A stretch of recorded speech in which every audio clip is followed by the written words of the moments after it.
Hello all. We have a Garlick live steamer running,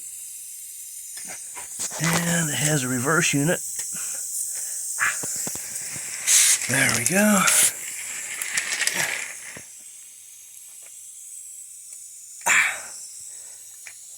Johnson bar gets a little warm. Originally had a whistle there. This dates back to about 1890, and unfortunately I've been doing many trial runs with it, and the track is swelling, so it's not real happy with the gauge.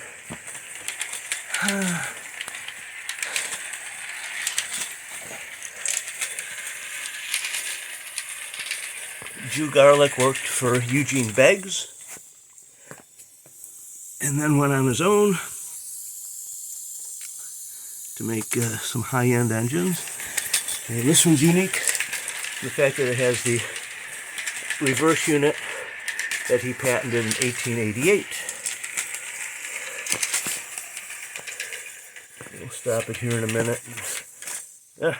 Good time to stop.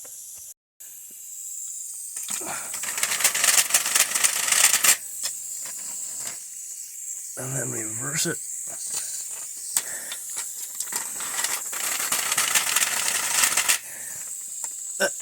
We'll drop the fire. Hello all, thank you very much for tuning in. If you like what you see, please subscribe. Tonight we're attempting to run the Garlick.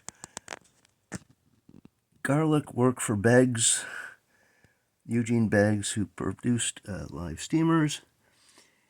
And Garlick was making a little improvements here and there and some refinements. Notice the nice handrails here. And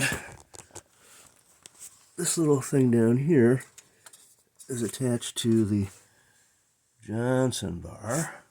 So when you move the Johnson bar forward, you move your movement forward here. And then for going backward, I don't know how many people use this, but it was a novelty. It was fun. And also there was a whistle at one time here, and I press that to send off the whistle. And it's an American. It's a 440, which is lovely, but it's designed,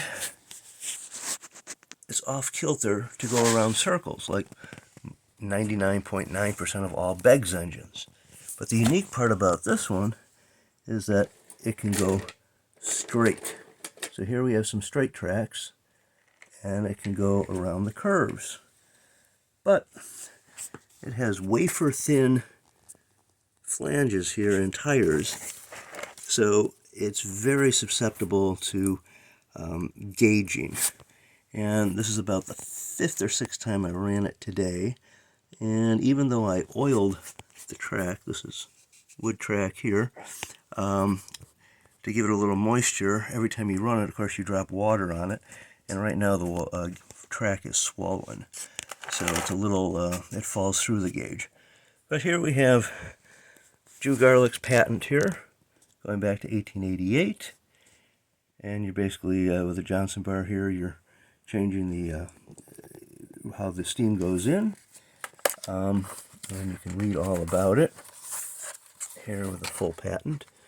This is from Jim Burke's book, Everything You Want to Know About Begs, Collector's Guide. Here's the burner here. There is going to be a recall on these. I did try to contact the manufacturer, but no response yet. You can see this wear spot here. If you tighten it up all the way, it'll rub on the axle there and there. So I had to add a little washer down here to give it a little more breathing room. So again, we'll try it another time, perhaps. I was optimistically hoping to be able to pull this lovely little tender and a Beggs car, but I was lucky just to get the engine to go around a couple times. So we'll try it again another time, but thank you very much for tuning in.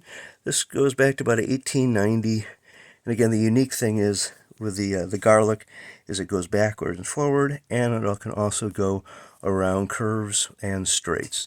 The straights, here we have an oval, which is really pretty incredible for Beggs, because Beggs curves, you have these lovely, they were first to use the sectional track, so you have 7 of these curved sections that just, the ends of the ribbon rail just pop into the other end, which I'm sure worked perfect 130 years ago.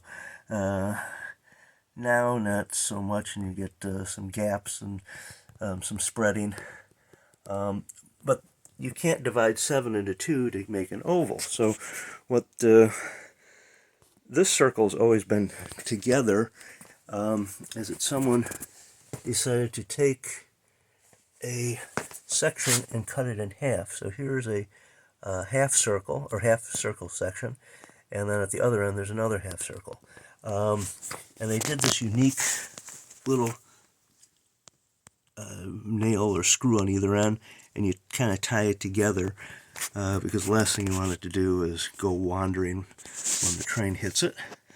And unusual is the straight sections seem to always come with elevated blocks. So there's little blocks under here that raise it off the ground, but they're not on the curved section, which drives you crazy because you could never go from flat to curve or flat to elevated section. So I did add some elevated sections here, so it's all elevated, and someone had already drilled these holes, so I didn't violate it at all. I just added new screws and new blocks underneath to bring it up to elevate it. So again, thank you very much for tuning in. Wish it operated a little better, but we'll try to refine the track a little more and see if she goes. But unique early American live steamer. Thank you again for watching.